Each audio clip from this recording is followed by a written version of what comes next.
World Bank estimates that approximately 1/3 of the world's population, over 2 billion people, live in poor rural conditions without access to modern energy services.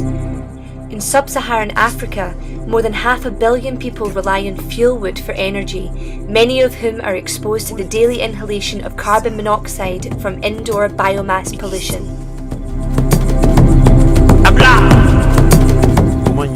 It is estimated that this results in 1.8 million respiratory-related deaths every year in the developing world. Today in Africa, the lack of clean and sustainable energy is as deadly a killer as unclean drinking water and malaria.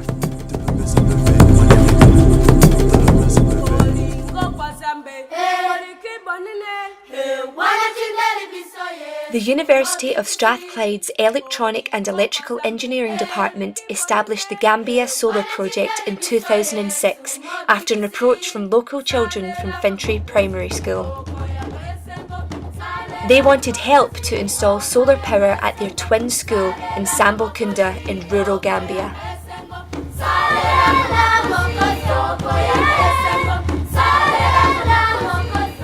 A team of academics, researchers and students raised funds, sourced equipment and designed solar power systems and visited the Gambia to install power at the local school and health clinic in Sambal-Kunda. These initial installations were so successful that the department was approached directly by neighbouring communities asking for help. The Gambia is one of the most westerly countries in Africa. It is also the smallest, surrounded entirely by Senegal except for a small coastline. The country is situated around the River Gambia, which flows through the centre into the Atlantic Ocean. The solar installations have all taken place in the Central River region. As of 2012, the completed projects are Sambal-Kunda School and Health Clinic in 2006, Sambal-Kunda Animal Blood Screening Lab and Kudang and Sijukundu Schools in 2008, Sotokoi and Nichikunda Schools in 2009, Mahmud Fana and Bantanto Schools in 2010. In 2011, the team returned to Kudang to extend the previous installation, and in 2012 completed an installation at Ker Malima.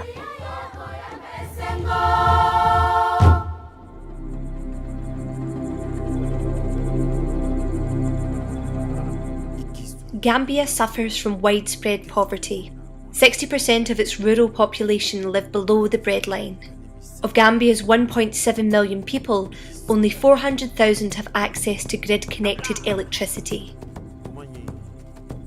This leaves over 1 million people in rural Gambia with little or no prospect of access to a clean and reliable supply of electricity. The average Gambian household income is estimated to be $1 a day, with 2/3 of the annual household salary spent on food. The average life expectancy in the Gambia is 53 years, where 30% of Gambians will die before they reach 40.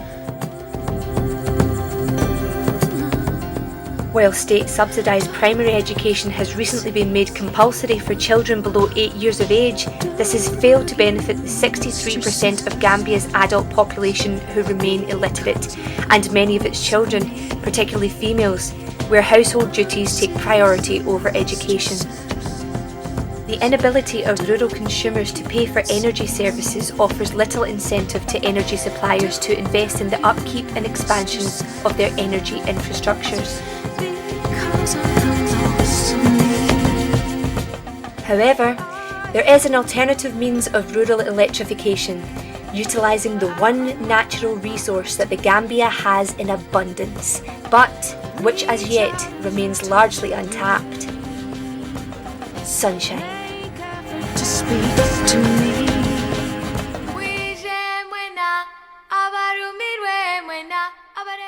At sunrise, the students arrive at Jamajan Lower Basic School ready to begin the installation. They get to work unloading the equipment ready to get started. Some students start by wiring up the light fittings. The school will be equipped with lighting and power in 2 classrooms and in the headmaster's office. The rest of the students begin to lay the cables, attaching them to high metal beams inside the classroom.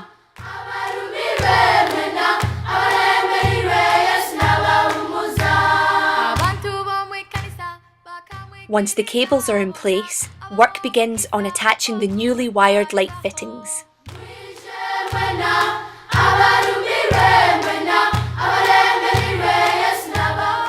Next is all hands on deck to lift the solar panels onto the roof and attach them.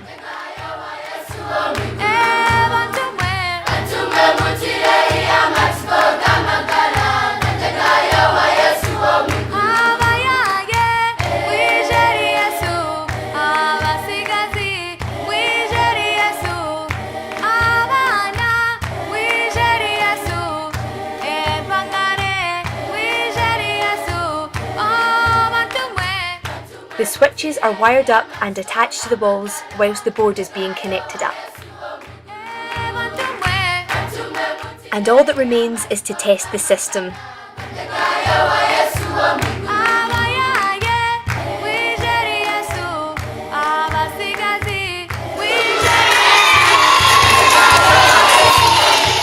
Another successful solar installation is completed. The students hand over the system to the school and will return on a yearly basis to carry out any required maintenance.